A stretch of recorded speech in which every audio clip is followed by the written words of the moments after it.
Great. Well, welcome everyone to the South Idaho chapter's April conversation.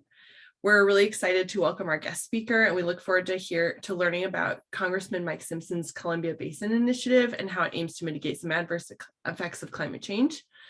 So for those of you who are new and don't know about the Climate Reality Project, it's a community of climate activists from all political stripes who are stepping up to address climate change. And we're putting solutions into policy agendas at federal and local levels of government. Our movement is composed of everyday Americans concerned about passing on a healthy economy and environment to the next generation. And so if you're not part of our chapter already, we really encourage you to join us. Our chapter consists of Idahoans and Oregonians, although I think I'm the only Oregonian, who acknowledge climate change as a threat to the next generation of rural Americans and are committed to doing something about it. And so we've got members from all over the state of Idaho, and well, really throughout the Snake River watershed is our goal. So we've all come together to support a clean, sustainable, vibrant, and innovative Idaho and Oregon. So thanks all for attending. So throughout the presentation, I do ask that you keep your video on if you can. It's just nice to see people's faces. Sorry, admitting more people. And then also to keep on mute so we don't deal with background noise while our speaker's talking. Throughout the presentation, I'll click some questions and comments just in the chat box. And then afterwards, you can come off mute if you'd like to and ask your question, or I can just ask it for you. So if you want to put it in the chat or direct message me, that's totally fine. So our speaker today is Criag Quarterman, Congressman Simpson's Director of Agriculture and Natural Resources.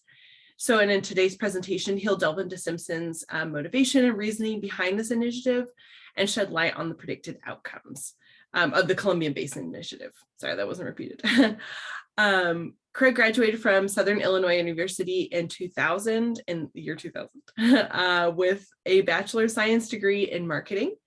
And so while in college, he also competed in Division I swimming, which was pretty cool. He grew up in the Pacific Northwest, camping, hunting, and fishing with his family, and now lives in Boise with his wife, Emily, and two daughters, Reese and Kinley. Great. So Criag, I'll go ahead and pass it over to you if you want to start sharing your screen.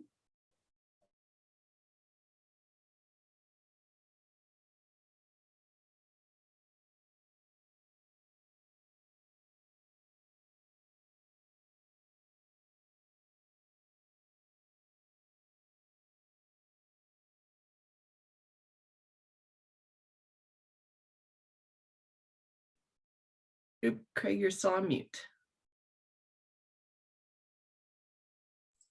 All right. There we go. Can everybody hear me all right? Perfect. So yeah, I did grow up in the Pacific Northwest. My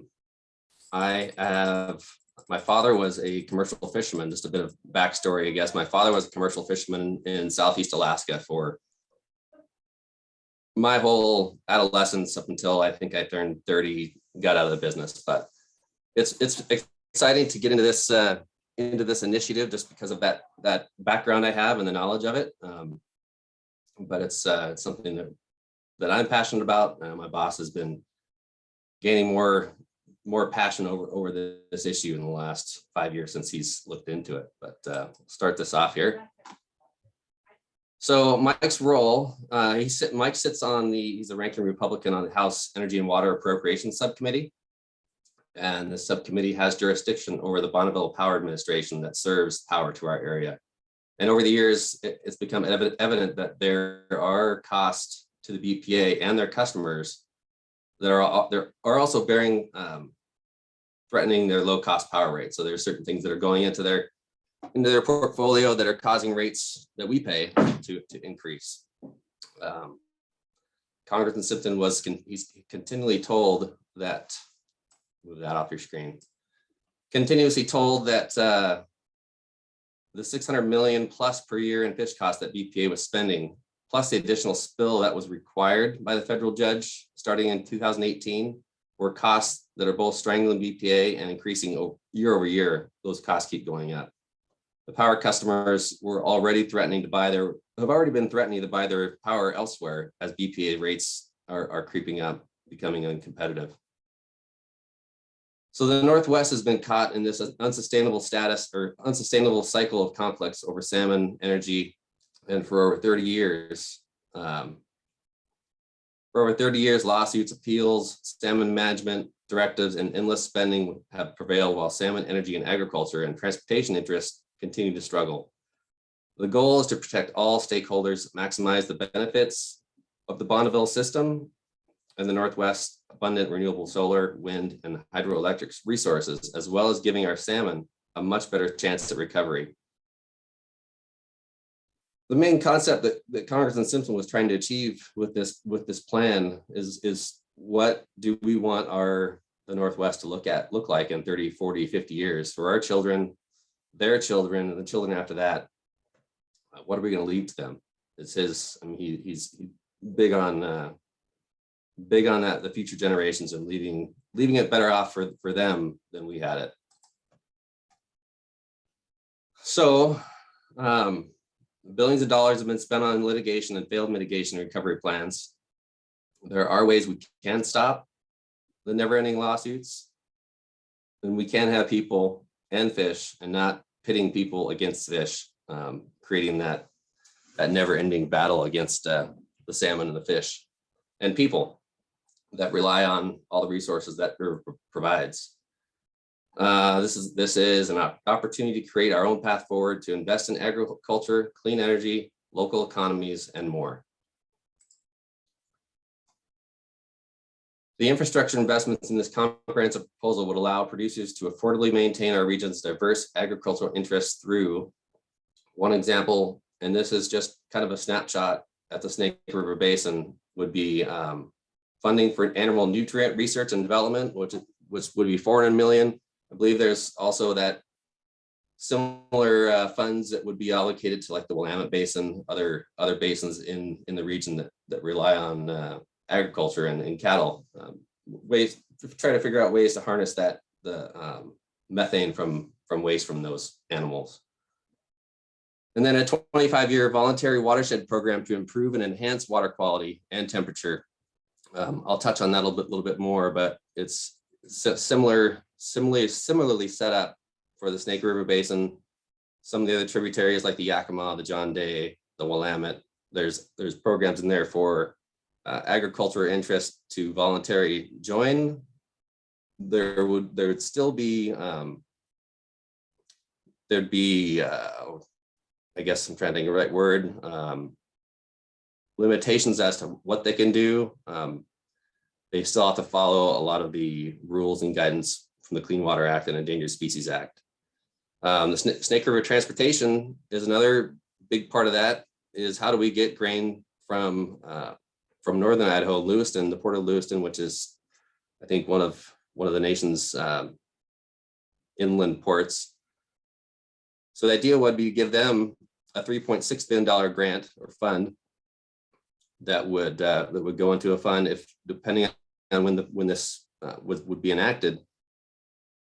We'd like to see it go into an annuity fund or something that would gain interest over the time that it would take for everything to take place, for the dams to be researched, to be taken out, all the planning that goes into that. Once that came to maturity, it would be upwards of $5 billion, and that would be the mechanism that would help fund the grain transportation down from Lewiston to Tri-Cities, creating a better price. It's subsidized, I guess you could say it in a way, but they're subsidizing those growers to get their grain to Tri-Cities, and then it would continue on down from there on a barge. So it's about 140 miles that we would be looking into investing in rail infrastructure and probably roads as well. Rail and port development in the Tri-Cities, Lewiston, Clarkson, to enhance commodity transportation. That's something I touched on as part of that $3.6 billion. And then reconfigure irrigation that is compatible with a restored Lower Snake River. And some of you may have heard, but there are all the irrigators on the Columbia River and Lower Snake, for that matter. They all pump water out of the river to irrigate their crops, grapes, orchards, whatnot. But they would, in a sense, that water level would come down. So they'd have to reconfigure their pumps to go further down to the river and pump from there.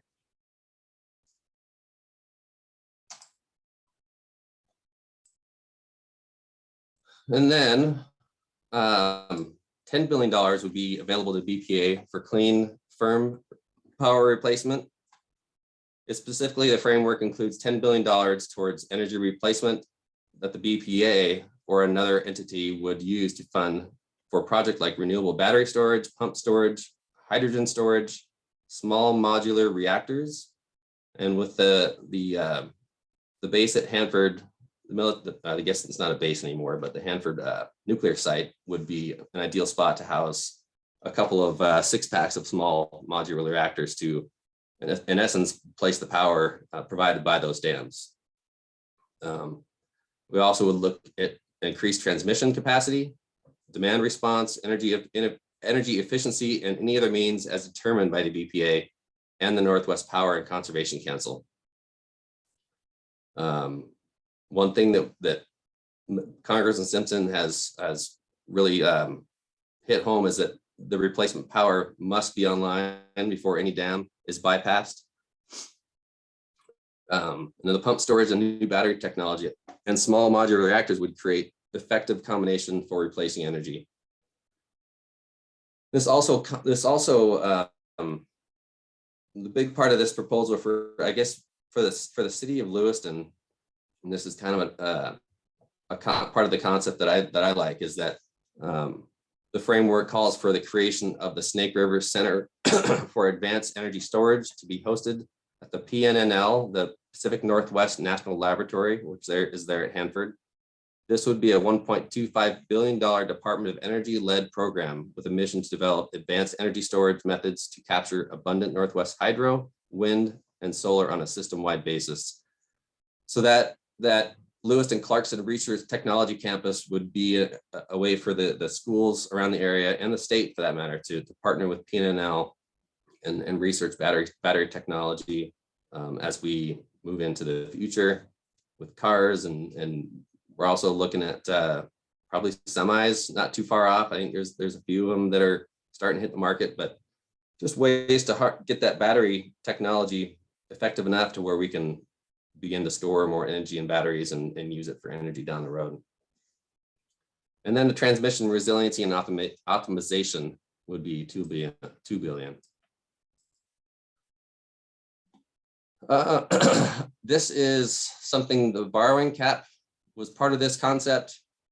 And I will say this did get changed in the last, I believe it was the last, one of the last infrastructure bills. I think it was Senator Murray Cantwell, I believe it was, increased their borrowing capacity with that last bill from 7.7 to I think 17 billion. So I don't know. That's the big unknown here, is where we don't know where the Washington where the Washington delegation is entirely. We know that Murray and Inslee right now are working on a concept, I think, similar to this. We don't know where it's going to go. But that cap borrowing capacity basically gave BPA the authority to keep borrowing money to keep their projects going forward. It would have been nice to have it part of this concept, but it's good for them to continue to do business and then essentially keep providing us with the lowest possible rates that we can afford in whoever they provide their power to. The benefit to BPA in this proposal is that the fish mitigation responsibility would be capped at a $600 million payment per year, and with some credits that they applied for, they would probably net about 480 million of total fish costs in their portfolio. Whereas now they're spending 600 million a year. They've probably spent over 17 billion by this point, which all gets then passed on to the ratepayers down the line. And then the idea would be to just take BPA, completely get them out of the fish mitigation business, make them a power business. They'd have consulting with the tribes and the states, and they'd have that ability to do that. So as I said, over the last 30 years since I guess those dams finished in the early 70s, I think is the last one went in. Most of these fish have been on the Endangered Species Act since the early 90s. But as you see, there's more and more coming on to that list every year.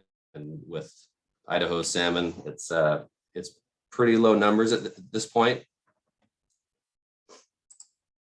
And then here's a good, very good graphic I like to show. So as you see, the Columbia River, all these fish, they go out, they're out in the ocean, and they come in to BPA. They go over 3 dams. Once they go past the 3rd dam, all the fish that grew up in that John Day drainage, they go up the river. Their SARS rates, and if you're not familiar with the SARS rates, it's a smolt to adult return ratio. If you have 100 salmon go out, you need 2 to reproduce. So that rate, basically, that's a healthy, sustainable growing system. They go over the 4th dam, and then they go up the Yakima River. The Yakima fish go up there, and their SARS rate's still healthy. It's above 2%, so it's doing well. The last 4 set of dams, which Idaho salmon go over, our returns are less than 1% or dwindling right around there. So it's not good. You need two fish to make more fish. It's a path that's not going to sustain itself over the long term. And we found that there's several variables that all affect our fish: oceans, habitat, dams, predators, harvest, and hatcheries, to name a few.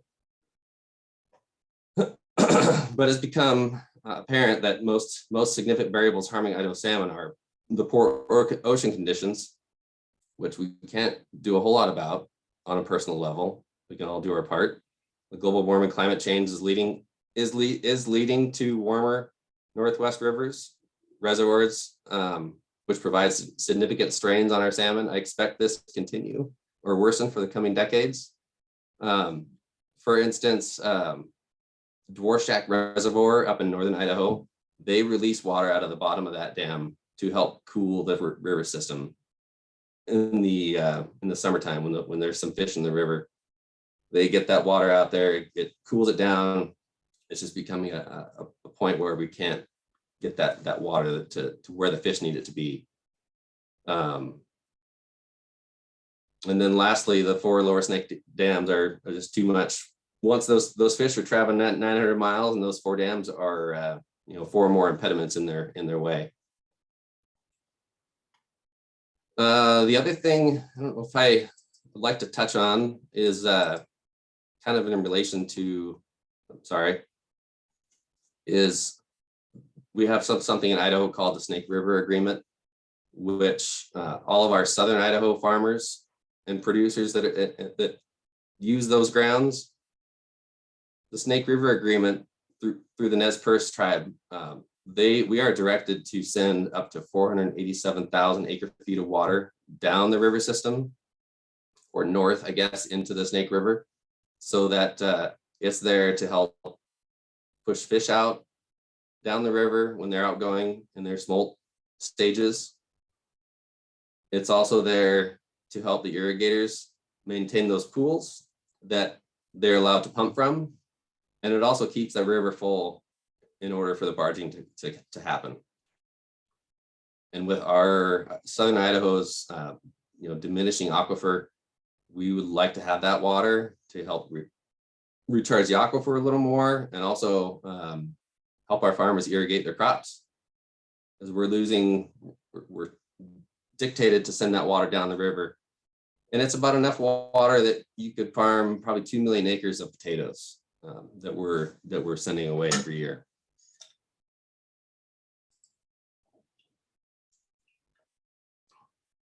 And then this is another slide I'd like to describe to you. This is a a picture of all the dams that are in the Columbia River system. And those, you see the 4 red Snake River dams, which are in Washington. So these would, and I'll touch more on this in the next slide. These are the dams that we're talking about. All the other green dots are dams that would be, are larger than, that produce more than 5 megawatts of power. All of those dams that are producing more than 5 megawatts of power on the Columbia, Snake, and the Willamette Basin, this plan extends their licenses out for 35 to 50 years. The automatic relicensing of those dams. It would also halt all litigation concerning these dams related to the Endangered Species Act and Clean Water Act and the National Environmental, and the NEPA Act for 35 years.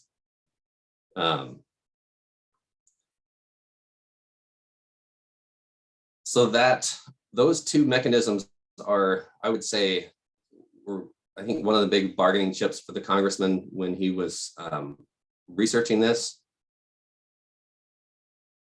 Just for example, Idaho Power, they occupy the Hells Canyon complex with their dams.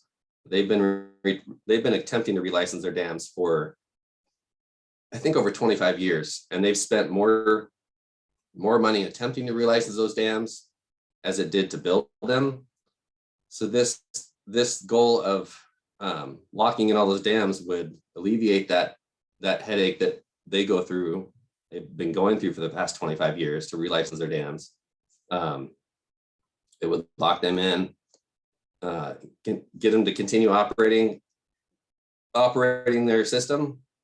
The other big thing is that a lot of these dams, when they are being relicensed, most of their lawsuits that are filed against them relate to Endangered Species Act and Clean Water Act. So that would be, we've heard negative and positive things about that from different groups, but that's one big bargaining chip that in order to get these things removed, we had to ask the people that were the litigants all the time, you know, what would they be willing to give up? And this is something that they've agreed to. The other thing that would help out with on that halt and all litigation would also help a lot of the farmers, irrigators that work in all these different river basins.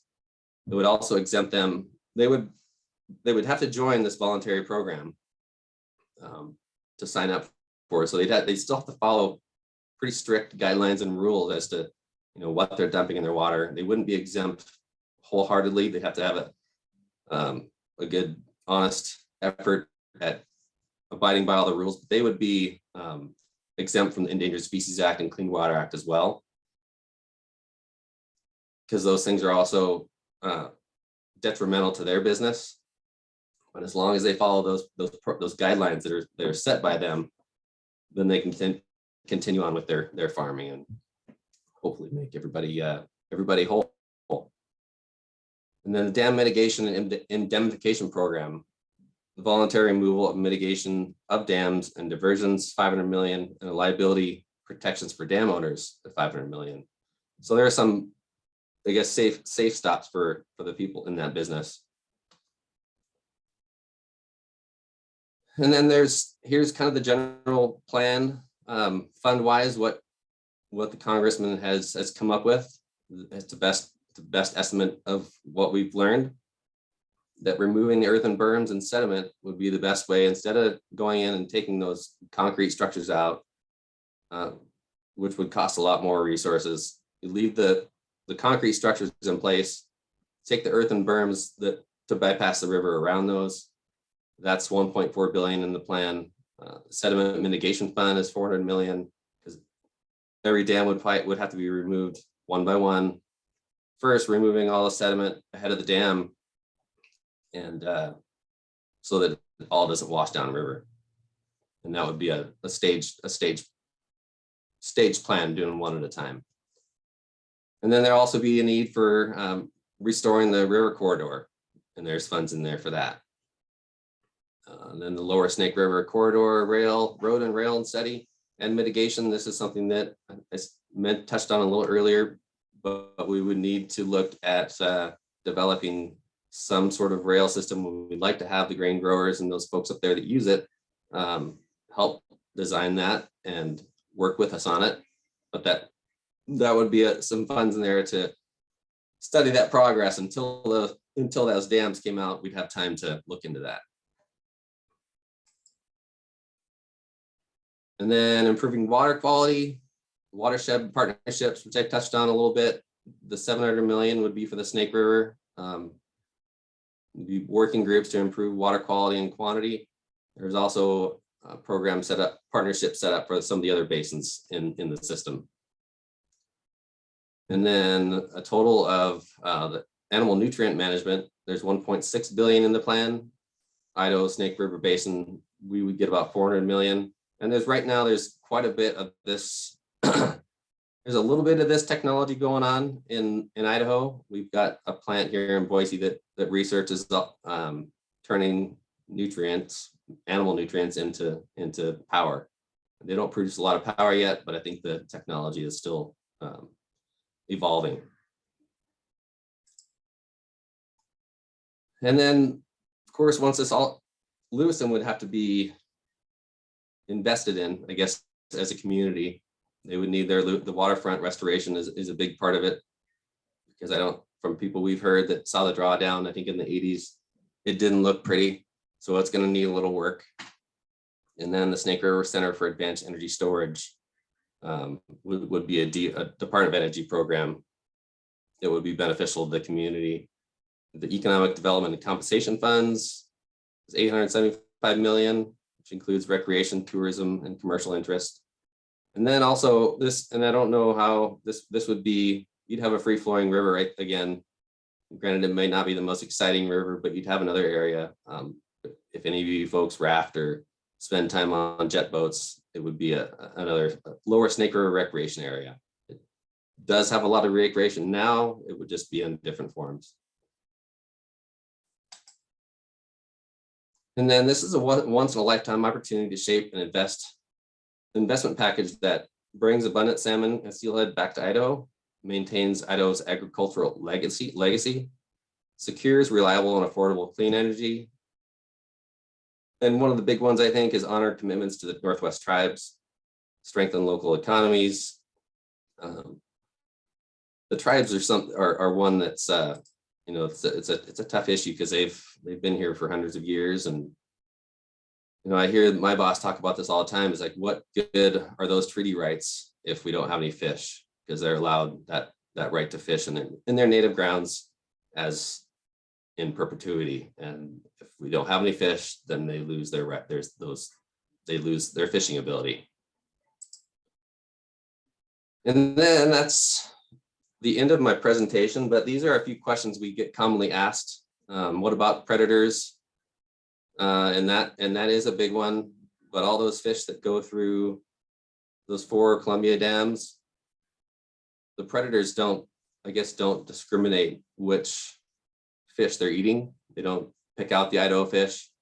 So, I mean, they're getting, in the John Day drainage, they're getting 3.5% return rate, but those fish are also still going through the same fishermen, the same commercial fishermen, the same tribal fishermen. Every single obstacle that they go through, Idaho fish go through as well, and they're doing fine. So it just with that with those numbers, it's hard to dispute that. I think that those 4 Snake River dams are harming our numbers, whether it be outgoing migration and or incoming migration. And then I also touched on the Idaho water, 487,000 acre feet that we flushed down the river for pumping, for barging, but it was initially designed there to help push the fish downriver. And then what about the power that Idaho gets from the 4 Washington dams? So overall, Washington receives about 4% of BPA's power from those dams. And out of that 4%, 8% is used in southern Idaho for some of our people that use that power source. So it's not a lot of power that we get from them. And then some, you believe it or not, but we get often asked about the dams. Which dams are we talking about? It is the four lower Snake River dams: Lower Granite, Little Goose, Lower Monumental Dam, and Ice Harbor Dam, which was the first one constructed back in the early 50s. And then there's another, I don't know, many of you probably remember the spotted owl, but these are things that have come across the Congress's mind as he's done his research. The spotted owl wars were something we in the Northwest dealt with in the 80s. We had lots of small timber towns in Oregon, mills, and when the spotted owl came in, they were told that if they just fought, if they just kept fighting for it, that everything would be fine. Well, the spotted owl won, and now our timber industry in Oregon and even Southern Idaho is not very good right now. So that's one thing that kind of resonates with the congressman on this. And then more recent, the Columbia Basin is a 4-dam project in Northern California, Southern Oregon. That's been in the press the last couple of years, but they are those dams are going to start to be removed in 2024. And 20 years ago, they've been dealing with this issue since then. 20 plus years ago, they had a plan with all the interest groups, the tribes, the irrigators. I'm trying to think who else, but they came to Congress with a plan to make everybody, the tribes were going to get 200,000 acres of forest lands to manage. They were going to relinquish all their water rights to the irrigators, so they'd have water to farm their crops. And the dams were going to come out. They took this plan back to Congress, and Congress, just because it had dam removal, they decided they didn't want to do it. It got scrapped. Well, now fast forward to, I think it was 2 years ago, or COVID really messed me up, but there was a year in there where it might have been last summer, they were low on water. They eventually, all the irrigators were cut off from water, and they probably won't be getting much back. So they had a plan to fix that, but they chose not to. So we're hoping that this is something that we decide to, as a Northwest and as a human being, that we decide to talk about it and figure out ways to combat it and make everybody whole, including the grain growers in Northern Idaho. And with that, this is our website. A lot of this information you can find on simpson.house.gov/salmon. And if you have any questions, I'd be willing to take those questions from you. If you just want to email through you guys, and if there's any questions that come up after this, I'd be happy to talk to somebody one-on-one, anything. So feel free. I will close my screen here. Great. I'd be happy to take any questions. Thanks so much for your presentation. It was super informative and really, really interesting. Does anyone want to come off mute and like ask some questions? Bill, I know you put one in the chat if you wanted to come off mute and ask it. Yeah, I mean, when it comes to climate change, it seems like some of the things people have been saying about the lower Snake River dams contributing to like the warming of the Columbia River. The whole, I want to say, ecosphere the Columbia provides, all the way up, and another thing that I hear a lot about is the orcas in southern resident Wales and up in the Sahelish Sea, which a lot of the Indians are very much, indigenous folks are concerned about, right? But anyway, it's just a big chain of events that goes on as a result of not having a healthy river down there. And I think that I saw somewhere that the Snake River dams contribute, maybe 1 degree. I don't know if you know anything more about that, Craig, as far as that goes. I don't have any official data on that, but I would, just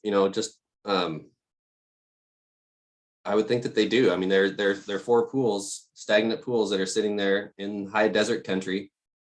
In the summertime, they're getting beat on with the sun, and without that water from Dvorak, and also the water coming down from up further, I guess, upriver down south here. I would definitely say that that's probably you're probably accurate. And it may be only 1 degree, but it doesn't take much. I think once that water gets above 68 degrees, we saw in 17 or 15. I mean, we saw those sockeye just they can't live in that temperature. Yeah, and they had the blob. I'm sure, I don't know if you guys heard about the blob, but that was a very interesting scenario out there in the ocean that really warmed things up.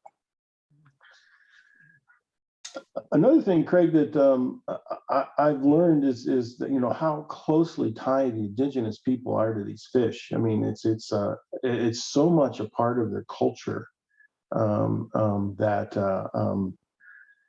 it's incredible. It's endearing, just to listen to them and look for them to try and they're very open-minded about doing whatever they need to do where we could collectively make this stuff happen. I just am really, it's just a beautiful, what they're trying to do. Right. And those they have so many stories, and I haven't been to everything with the congressman, but the speaking events he does go to with the tribal members, they don't get up and speak. They don't get up and speak. They speak about their family, and they speak about their history, and their father taking him down to the river and fishing. It's a different. It's powerful. I mean, it's great to see, and we just hope something can be done to help them maintain their culture. Yeah. And another thing I saw in my research is that, with the, all the wilderness areas that we have up in Idaho, some people liken it kind of as the Noah's Ark of these salmon, right? Because there's so much, when I say areas, spawning areas and whatnot to produce these things. We got to do the best we can to get all those fish downstream and out to the ocean, which is, and then they bring back all the nutrients into all the different areas, including Idaho.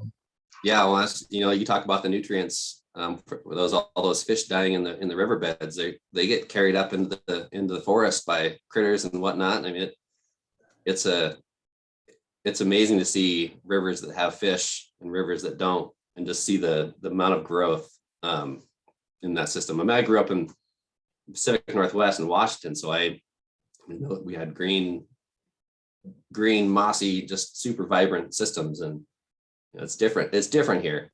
The Stanley area, the Stanley Basin is definitely a very cool spot, especially for fish. And I don't know if any of you get a chance to go up there in August.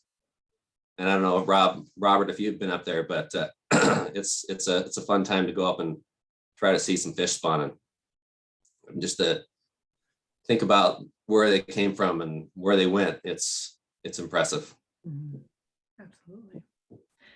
Absolutely. Diana has a question and she says, regarding the halting of the litigation on EPA, etc., can you repeat how those guidelines would be supported or implemented? So a lot of those, what I talk about is with the farmers and ranchers and people within those the tributary basins. It would be a voluntary watershed program that would exempt them from Endangered Species Act and Clean Water Act. There's no necessarily framework that we have set up for that, but the idea would be you'd have farmers, ranchers, you get people to sign up for the voluntary program. A strict set of guidelines would have to be followed still. They'd still have to follow proper EPA rules, it would just exempt them from being sued or litigated against by an outside group. And that, one thing that the congressman talks about, and we'll see, I guess, in July, I think when the court hears the case, those litigants, the state of Oregon, I think the tribes, they're all, I think where I'm going with this. So there's a few groups in that area that they make money off of suing the federal government. So they're taking Idaho Idaho Power to court, for example. If they win, all those, whatever money they win comes out of the Equal Acts to Justice Act, I believe. EJA, their EJA funds. But all those funds come out of the federal system to help pay for all those lawsuits. So that's one big goal that the congressman's trying to get that cost out of circulation, because it's hindering. I think it hinders a lot of people in their operations, but we still want to have some sort of guidelines for them to follow, if that answers the question. It does, Craig. Thank you very much. Craig, thanks for the presentation. Stephen Pfeiffer with Idaho Rivers United. You mentioned the Murray-Inslee process. I was wondering, what collaboration from the congressman has looked like with those folks in Washington. As far as I know, nothing. I know they've called our office, and what I've heard that they've called and said, "What did you hear? What did you do there?" And I think we're giving them answers. We're not collaborating with them from our end. That's from what I understand. But I think they're supposed to come out in the end of June with their concept, or sometime in July, and it's right about that same time that that case will be heard on the buyout. And one thing I printed this out. There was one thing I did want to share with you guys on the buyout that was done. I guess it was an 18 that's litigated against right now. Right now, there's the hard part that I think that the court is going to have is this is written into the language, and it basically describes the best possible way to recover fish, being the removal of the dams. If I can just read this real quick, it says MO3 included improvements to fish passes by structural modifications with the removal of the earthen embankments measured at the 4 Lower Snake River dams. Model estimates for the MO3 showed the highest predicted potential smolt to adult returns for Snake River salmon and steelhead as compared to other alternative analyzed in the EIS.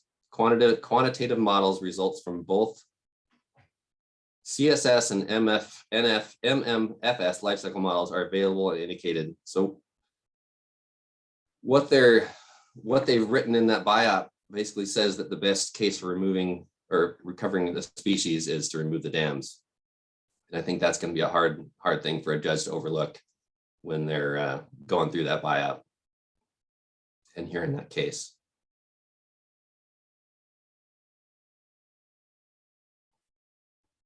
Great. I had Any other questions? another question. Yeah. So, in terms of timeline, you're kind of pointing towards, that case reopening at the end of July there, and maybe the federal courts forcing the hand of dam removal. As far as the congressman's plan goes, in terms of getting some congressional acts together, what does a timeline look there? I guess if there's a mechanism where we see this being an avenue for it, I don't think that timeline really matters. I think the congressman would like to get more people engaged and having an overall discussion. And I don't know if the Murray-Inslee plan will push that further. But right now we don't have a timeline. I suspect that once the primary is over here next month, that we'll probably get a little more outreach and engaged with some of the local communities. I'm still trying to get the congressman agree to, and we may try to get up to Northern Idaho at some point and meet with some of the local communities. I've heard from other groups that they want to hear from them. So that's encouraging. I think that just the message he gives on this is probably way more powerful than mine. But there are, he spent the last 5 years, he reads a ton and has really invested himself in this plan. Good. It's a good book. If you guys if you want a book, it's I think it's 1,000-year run of salmon to read. It's got a lot of historical information in there. Yeah, it's I can send you guys a link to it if you need, but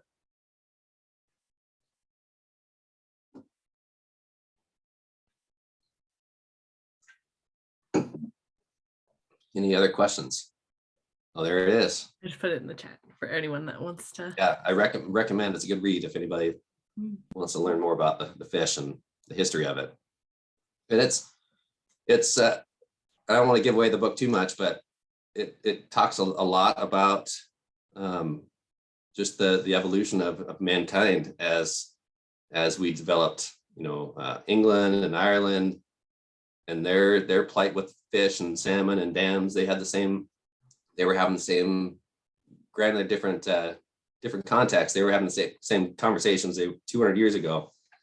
And then on the Atlantic, kind of went through the same process.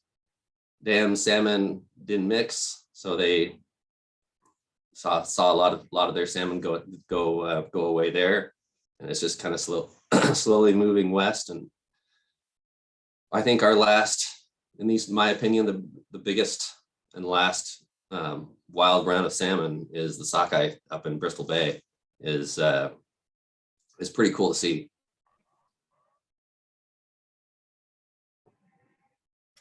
Greg, this is Patty. I just want to say thanks for your time and all your efforts. I mean, it seems like I've been trying to follow this with Congressman Simpson's been doing. He's been such a powerful advocate. Seems very thoughtful, the plan. And I know there are a lot of groups that are trying to step in. Any recommendations for just the average person that cares? Anything that will move the needle? Is there anything? As much you can do is to talk to your friends and I don't know, it's hard because it's the average citizen. This is going to take an act of Congress to get this thing approved, and we just need more people in power to step up and say they want to have a tough conversation. And that's all what he's trying to generate with this. Is it'd be unfortunate if we don't get enough people to want to have that conversation, but that's he just wants people to talk. And if someone has a better idea, we're all ears, love to hear. other than a second river system for just the fish. I don't know if that's feasible, but yeah. It seems like he's open to it, but this has been very thoughtful. I mean, I've seen signs around town, the snake dams with the X through it. I mean, I think there's some noise, but like contacting his colleagues, like anything there, or any of the other members of Congress, they get hundreds of calls a day. Even some of the Washington delegation too. I mean, they're the one. I think one thing that is good, I guess, in this period in time is that, and I think it's the first time this has happened on one specific issue, but I think all the 500 tribes, I think there's 500 in the US, could be wrong, but they have all signed a collective agreement that this plan is something that we need to look at and move forward with, because no one else has at this point. So that's a promising thing for us, is I think it speaks volumes, because they're a powerful voice, and I think that they can be when they need to be. So it's cool to see that. Yeah. Craig, this seems like a generational opportunity for all of us. I think that there's been no really other river systems that has recovered their salmon and taken it on in the way that what's being proposed here. So hopefully we can gather together and get this thing done. And I definitely like the ability of what Mr. Simpson's doing about reaching across the aisle, so to speak, and trying to get that collaboration going with the Inslee and the Washington delegation and all that kind of thing. Because I think if we can, I think he proved in some of the was it the Boulder White Clouds. Yeah. I mean, that was about bringing people together, and all the the farmers or ranchers and all that kind of thing. This is kind of the same scenario. So my hat's off to Mr. Simpson for reaching out and doing this. But at the end of the day, I think we all got to chase after it and educate our friends and neighbors and everything. It's a very complex issue, and I didn't know I'd be standing here 5 years ago when I started working with Mike, but I don't know. It's a good project to work for. I believe in it. I think it can happen. Mankind has done so many things that we can engineer our way out of anything or into anything. It's not impossible to do.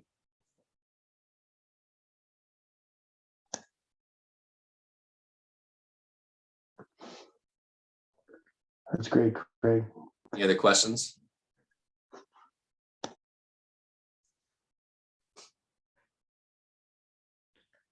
Speak now, forever hold your peace. If anything comes up, feel free to send me a list of questions, or if anybody has anything that you get, share it with me. Yeah, absolutely. If anyone has any questions or wants to connect with Craig afterwards, not a problem. Just shoot me an email and I'll connect the two of you, and you can go from there. Great. Well, if there aren't any other last minute questions, I just want to say thanks so much for joining, everyone. And thank you, Craig. A huge round of virtual applause for our speaker. I did all right.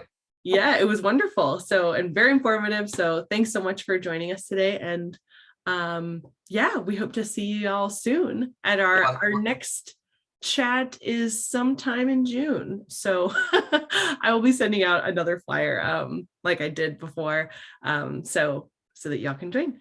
One more thing I was going to mention, and I don't know if you saw it at my email, but the 3 podcasts, did you guys happen to see those? Yes. No, I did not send that out, but I will. I will send that out to everyone that joined today, or just our whole list, actually, so that y'all can check out the couple of podcasts that Congressman Simpson has been featured on, and should be pretty interesting. They're pretty thorough and in depth. I enjoyed listening to them myself. So awesome, great.